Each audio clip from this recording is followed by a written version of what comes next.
My name is Jason Takhtadjian, and welcome to once again another episode of the talk show. Today, I'm joined by a very special guest. You know him on social media, you know him on TV, you know him everywhere. He is Chef Ara Zada. Ara, how are you doing today, man? Good, good. It's actually Zeta. Zeta. Zeta. But everybody Okay. says Zada. It's kind of almost like a talking point every time, but everybody always says Zada. It's Zeta. And you know what? I'm gonna keep this in. You know what? Let's start with that. Just as far as like a talking point for you with your name, just your background. Talk to us a little bit about, your background, just kind of where you come from, how you got into the world of cooking. So I'm Egyptian Armenian, born and raised in Los Angeles. My family born and raised in Egypt, but they are Armenian. Genocide happened when they fled to Egypt. They changed their last name to kind of avoid persecution. And Zeta name was born. We used to be Manushian actually, but Wow. third generation Zeta, third or fourth generation Zeta. So I'm Zeta and born and raised in LA. I found myself in the kitchen at a very young age. I was about 5 years old when I started cooking, Mhm. and I just kind of wanted to be Peter Pan and flip knives. And my mom said that she wouldn't let me touch a knife unless I was cutting something up in the kitchen. So I started cutting up little salads and essentially working with her and learning the ropes. My nickname when I was a baby was Kol Kol. It means eat, eat in Arabic, which because I used to eat everything. So naturally kind of gravitated that way. But it wasn't my first passion. I actually went into music. I was a musician for a very long time. And my two lifelong goals when I was a kid was to be a pro snowboarder or a musician. And music fell apart while we were signed. We had a bunch of stuff going on and kind of eventually went to culinary school. And history is it. Wow, that is so neat. I love that little crash course you gave me. Yeah, that's You like said the, that you're, the very condensed version. yeah, exactly, right? I mean, you gave me really interesting information that you're Egyptian Armenian. So that tells me that growing up, you were exposed to like very different like dishes, Armenian dishes, Arabic dishes. Tell me kind of about like, that culture, that clash of different cultures, different foods coming together and growing up for you personally. What were some of your favorite foods that your mom and grandma made? So super interesting. Growing up, I always thought everything I ate was Armenian food. And it turns out that everything I was eating was Middle Eastern food, with some Armenian dishes weaved in and out. And I didn't realize that until I first went to Armenia. But growing up, my favorite dishes I would have to say was bamia, which is an Mm. okra stew, and chikefte by far, which is our version of beef tartare. Is by far one of my favorite things to eat of all time. Oh my gosh, that sounds so good right now. I can just imagine all the chikyufte videos that you've done and incorporating chikyufte and other, Middle Eastern and other traditional dishes with, a modern twist. And I think that's kind of what separates you with a lot of other content creators, not just in the Armenian space or in food, but in general, just kind of having that mix and mash. Can you tell me about just do you remember kind of the first few videos that you were mixing one culture food with another and kind of the reception that you got way back when? I know we're reaching back a little bit, but just what that was like for you to be able to get that sort of feedback. Growing up in LA, we're a big melting pot here, and some of my two favorite cuisines, besides Armenian cuisine, is Japanese food and Mexican food. So living in LA, I mean, we're surrounded by some of the best tacos in the world, and the Mexican people are, they're embedded with us here. So naturally, I started incorporating Mexican flavors with Armenian flavors and Middle Eastern flavors. I mean, some of the first ones I did back in the day, it was awesome. I remember doing this lule pastor. This is like way back in the day, and it was almost like a lule kebab, a pastor seasoning, and then I wrapped it in a tortilla with cheese. And I remember at the time I had a very small following, but everybody that saw it was like, "You have to make a restaurant. You have to start a restaurant and make this food for everybody." That is so cool. I mean, that's something that's still in the books, right? Like a restaurant for you? So right now I'm doing some pop-ups with my brother, my best friend Jack Jr. He's a comedian. So we do Armenian Mexican pop-ups where because he's half Armenian, half Mexican. I'm Egyptian Armenian, but we go into a restaurant, I take over the kitchen. He does a comedy show, brings in comedians, so it's like a pop-up of food, comedy, all rolled into one. And you've done that at the brand, right? I've seen some of you guys The doing that some Brandy. at the We were brand, doing right? it the Brandy for a while. We're looking to find some new venues and we're actually looking to expand. So we want to do it in different cities, not just in the LA area. So we're trying to find places to take it on the road. So if you know anybody, let us know. Hey, I'm gonna try to see it. You know, I'm in Fresno right now, so I'm sure that people would be more than willing to be open to something like that. That's a really Yeah. unique style, and I love it. 'Cause seeing Jack, you know, cracking jokes, you're making food. I think that's a really cool vibe to kind of have, and I think that vibe also just kind of is shows the relationship that you and Jack have. Can you tell us a little bit about that relationship as well, where that Yeah. stems, and how that grew? So Jack and I have known each other since we were like 7 years old. And my dad, his dad were best friends. So every time I went over to my dad's house, I was hanging out with Jack and we were just inseparable. Yeah. Fast forward several years, my dad had passed. There's no social media. I didn't see Jack for many, many years. And I had gotten sick. I had gotten kidney cancer several years back. And the first outing that we ever did was my wife taking me to a comedy show. And I was like, oh, we don't go to comedy shows. Like, it's not our thing, whatever. We pull up to the Haha, which is his parents' club. And I was like, I know everybody in here. And she's like, what are you talking about? I was like, I know everybody in here. I know all the comedians. I grew up here. And I end up finding Jack online. I message him and I was like, hey. And he goes, I thought you were dead. I was like, I thought you were dead. He's like, you didn't call. I said, you didn't call either. He said he was on the road at the time. And he's like, when I come home, the second I come home, I'm coming to your house. And I was like, oh, okay. I mean, we were like inseparable when we were kids. He Yeah. literally landed and came straight from the airport, and we're inseparable now. I think uh, Wow. I think we hang out with each other more than we hang out with our wives. I mean, talk about the bromance, right? You guys were separated, you had all this time away, and then it's like you guys had no time lost, huh? Yeah, we never miss the beat. I mean, it's almost like we can finish each other's sentences. It's pretty crazy. And to know somebody for that long and just be able to be on this road, we're both kind of rising at the same time, which is incredible. And it's just a fun experience. We're trying to just enjoy the wave. Absolutely. I mean, you and Jack have definitely made your mark on, you know, the Armenian media scene and the media scene in general. And I was going to ask you about that, just what that ride has been like for you, going from, you know, where you were at to getting the Armenian support and, you know, the positive and the negative, and just what that's all been like for you. You know what's crazy? I grew up in LA. I went to Armenian school when I was a kid, but I was always known as the white kid Mhm. in Armenian school. And it's kind of crazy. When I went to Armenia for the first time, I found a whole new passion and love for being Armenian, for the cuisine, for just the whole thing it's inside of us, and it kind of blossomed. And it's kind of crazy to see now how we've kind of been pillars of the community, and it's wonderful. There's a lot of good, there's a lot of bad, there's a lot of hate, like there is in all communities. But overall, we're receiving everybody very well, and it's it's exciting. It's very exciting. Absolutely. It is very exciting. I think though the haters is a good indicative and sign that you're doing something right. And If you I don't have do. haters, you're not doing something right. Right. And I'm sure, you know, you get messages about, oh, why are you mixing this food with that food? That's not supposed to be done that way. I mean, what would you say to folks who say that? Because I feel like there's no rule when it comes to food, first of all. And second of all, isn't that all about like the human, like part of like discovery and finding new foods and finding different connections? And, you know, you take the floor for that.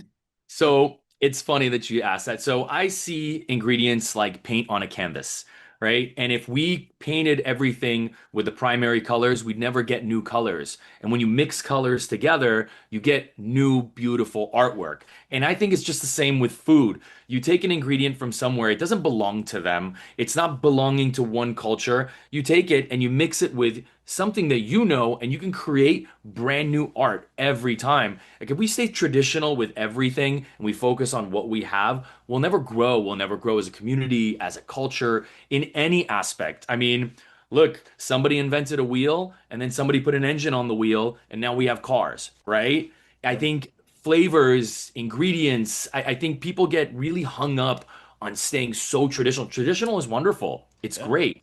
But also, we can discover new things. You know what I mean? Make I agree. a Horovad's taco, right? You can make different things using similar ingredients. I agree. And ultimately, it becomes more familiar than maybe we would have thought, right? Whenever we do those Chorobats tacos or sujuk burritos or something like that, Exactly. right? You mix Exactly. it together and it also gives you like an appreciation, I think, for both of the cultures. 100%. I mean, you most people like cultural food in every culture. Now, if you take Yeah. something familiar with something unfamiliar or two familiar things and bring them together, you can make something beautiful. Absolutely. I want to use this as a transition to the big news that you dropped recently that you were competing and you were part of Food Network's 24 in 24 Last Chef Standing. Tell me about how that all came together and also congratulations on that, man. Thank you, thank you. Honestly, it was an honor. They gave me a call. They asked me to be on the show, and I was super shocked, super excited. I mean, being part of the 24 chefs that are on this show, which is by far one of the craziest shows ever. It's 24 chefs in 24 hours, and the last one standing will have been cooking for 24 hours straight. So the whole season is shot just in one day. And I mean, I'm competing against Michelin star chefs and guys with 10 restaurants in New York and in restaurants in Seattle and all over the place. So it's an honor just to be included. And it's going to be a very, very exciting season. Wow, tell us a little bit about that, when that's supposed to drop and just how we can watch that too. So it's dropping April 26th, and you can watch it on Food Network. And I believe it will be streaming as well after. Don't quote me on that, but I'm pretty sure Discovery Plus. Got you. But I know you can't really say too much as far as like the details though, but this was already shot, right? This was already shot, yeah. So we got Gotcha. it's this is gonna be a cool year. We got a lot of things coming up. We got a lot of different events and shows and stuff lined up. So I'm pretty excited. This is just the tip of the iceberg here. I know again we can't go into the details, but whenever you first like stepped foot on that set, you see all the lights that are up in this up on top. You see the sets and all the grills. Just is there some, like a moment or a surreal moment that like hits you when you see it all kind of coming together in front of your eyes? 100%. A lot of it, when I step into a stage like that, I get excited. I start thinking about how I got here and what steps I took to get here and how, I mean, when I told my grandpa that I wanted to go to culinary school, he was like, no way, you can't make a living as a cook.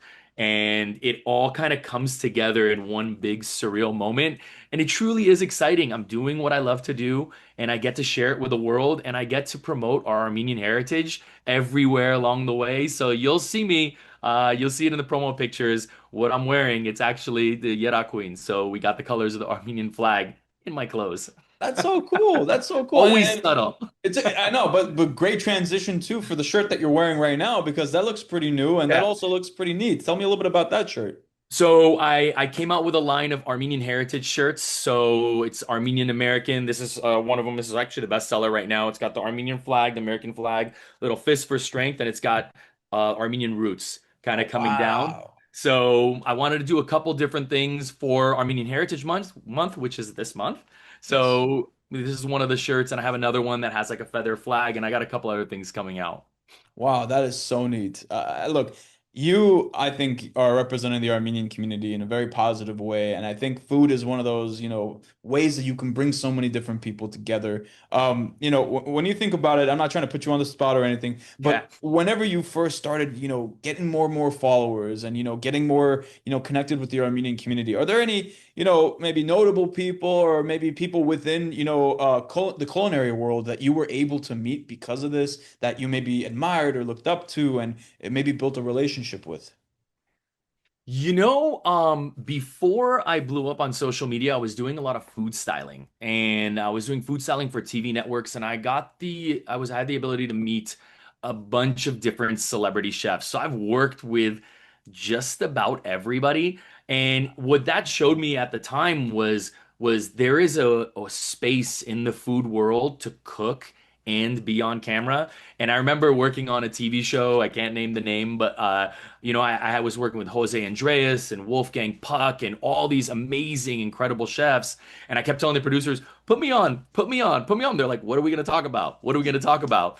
And I slowly worked my way. I wrote my book. I blew up on social media. And I guess now we have stuff to talk about.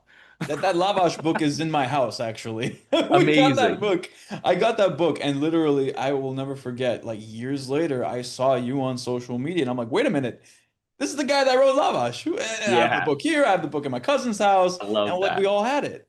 Thank you. Thank you. Yeah, it was that was a crazy experience. It was all stemmed off when I first went to Armenia. I had no idea what the food was, and I thought like there was an idea for a book here. And I had come back to Armenia to teach cooking classes out there, and I worked with Tumo, which is like the world's greatest after-school program, and they had a couple other people that they knew of that had the same concept. So I partnered up with them, John Lee and Kate Leahy, incredible, and we made kind of this dream team. Kate Leahy, she's written a bunch of books. John Lee, incredible food photographer, and we essentially shopped this book. We got a deal from Chronicle Books in San Francisco. Went to Armenia and went village to village gathering recipes and wrote Nice. essentially the first nationally and internationally distributed Armenian cookbook called That Lavash. is so neat. Yeah, lavash. I mean, and it just goes to show just how internationally distributed that was. I had it, my family had it, and it's honestly, it's a really neat book to have. And I love it. I love it when people tie the pieces together and they're like, "Wait a minute, you're the Lavash author and you're whoa, this is crazy." yeah, no, isn't that such a surreal moment for you, right? It's super exciting. That's Super awesome, exciting. man. That's so awesome. And you're training, like we talk about, you growing up a, Egyptian Armenian household and having those different backgrounds and this experience and learning cooking that way. You'd still had to go the professional route, right? And you went through Le Cordon Bleu. And just tell me 100%. about like the misconceptions maybe that some people have that they think, oh, this is what chefs are about, or oh, I can never be a chef because of X, Y, and Z. Tell us about just kind of that. What are the So misconceptions with chefs? I went to Le Cordon Bleu and I was told a bunch of things like, once you go to culinary school, you're going to be a supreme chef and all this stuff. And being a chef takes a certain kind of person. And a lot of people go to culinary school and they can't finish because they think cooking at home is the same as being a chef. It is, it is gritty. It's gritty in the kitchen back there. It's a little rough, but it is exciting. And once you like that kind of thrill, it's hard to kind of stray away from it. I don't cook in the kitchens anymore like in restaurants, but I'm daily cooking at home and I still make dinner every night. And if there's a pop-up or there's a friend that needs help or something like that, like I get in there and I can do it. But it takes a certain kind of person to be a chef, I'll say that. That's for so yeah, not everyone's cut from that same cloth, right? Everyone has their specific parts in Not the at kitchen, huh? all. Yeah, you gotta have thick skin, I would say, because there's a lot of hierarchy, let's say that. Okay. And if you can't take criticism or constructive criticism, or you're not willing to learn all the time, I mean, there isn't a chef, a proper chef out there that everything somebody says, they say, I know. Like, I know, I know. It's not common. You know what I mean? You're always absorbing, you're always learning. I learned some of my greatest techniques from just random households where there's a grandma cooking that's been doing something for several years. You're like, oh, okay. The difference between like a chef and a home cook is a chef knows the actual terminology. So as simple as like a grandma forever for years was cutting up garlic and putting salt on it and mashing it because that's what she used as the basis for her soups or stews or whatever. Right. And we have the term. It's called creaming garlic. Like if I go to a house and I say cream some garlic, they're gonna be like, I have no idea. They're gonna put cream in garlic. But you ask a chef to cream garlic, he's gonna put salt, chop up garlic, and mash it with the back of his knife. So we need to have the terminology for it. The terminology and the patience, I feel like, right? Patience? Yeah. Especially I don't know. Actually, I don't know if chefs have patience. We're always so fast paced. I was gonna say maybe too much patience or not enough patience, right? Yeah, it is honestly, it is it's a fast paced kind of lifestyle, but it's exciting. That is so neat. I guess with all that in mind and with all that training, everything that you have done so far leading up to now with 24 and 24 releasing with you being part of it. I know we're waiting for that to release, but what would you say is next for you either this year or, as far as like some mid to long-term goals that you want to achieve? So, I have a couple other shows that will be coming out this year. So, secret All news, right, but all there right. will be some other things coming out this year. I have a couple different pop-ups that I'm going to be doing throughout the year. I have some collabs. I might be going out to Miami, possibly London, and I'm trying to find a couple different spots to do like these traveling pop-ups at some restaurants. And I have a brand new YouTube series that's going to be coming out that we're working on with the Okay. potential of a travel series fit in there. Oh, that So is so neat. yeah, so that's like in the short term, that's what we're looking at, and Yeah. hopefully that show itself will turn into a much larger show. Oh my God, that's a great transition for my next question then, because I was going to ask you about, being so well versed in the kitchen, but what about going out and getting food and what are some places specifically in LA or what are some cities and countries that have really stood out to you with their cuisine? Okay, okay, this is tough. So I really, really love Mexican cuisine. Mhm. As far as countries go, I used to go down to Tijuana just to eat tacos. So Wow. like that was like a standard, and one of my favorite taco spots in TJ is Tacos El Frank, which I've now heard of has a that place. location. They have a location in San Diego. Oh, okay. When we regularly go out to eat, honestly, I eat a lot of sushi. And I know it's very LA of me, but I can cook pretty much everything at home. So when I go out, I mean, we even make sushi at home, but typically it's one fish and you're cutting up and you don't have the variety. That's why when we go Gotcha. out, we go to sushi more often than not. But we have our go-to spots in LA. I'm in the Valley, so we have Mhm. our go-to spots there. In the States, food-wise, honestly, San Francisco has really really good Asian cuisine. Austin, Yeah. Texas has really good barbecue. Um, so it's in I haven't had Texas those barbecue yet. I need to try that. Austin barbecue is really good. Okay. Very good. I might have a bunch of friends right now that might call me and be like, "Hey, what about our spot? What What about about our us? barbecue? My barbecue's great."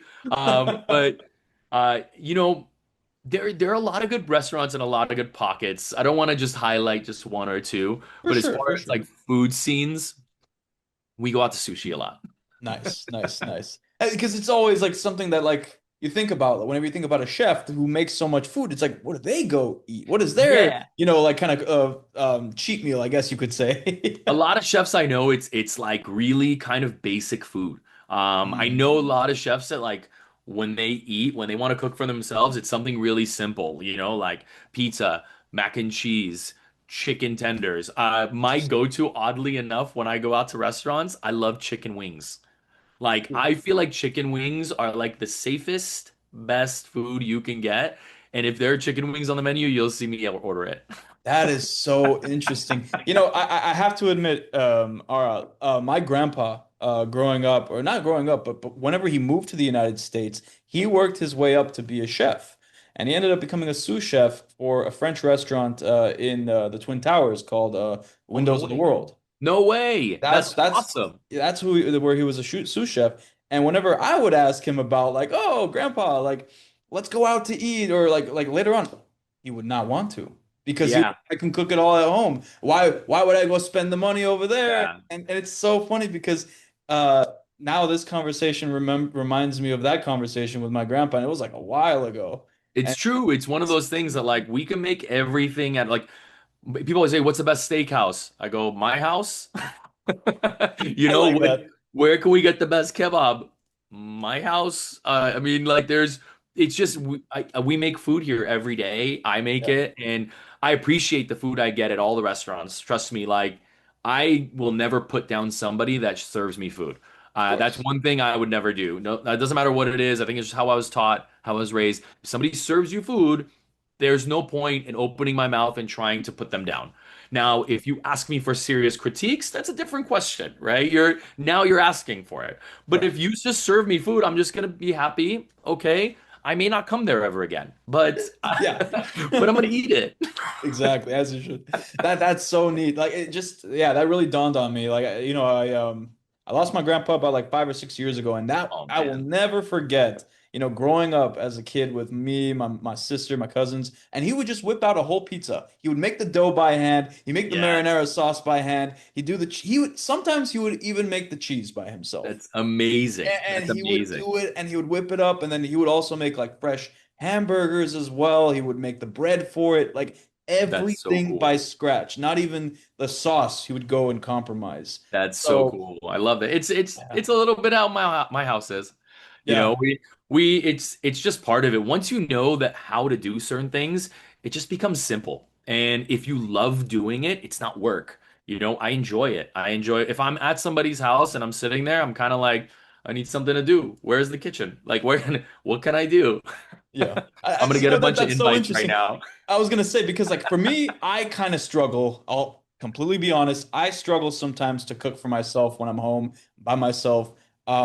I guess like what would you say is like the best way to motivate somebody like me to make meals that are pretty quick and simple at home versus going out and getting something easy? Follow my videos online. There you go.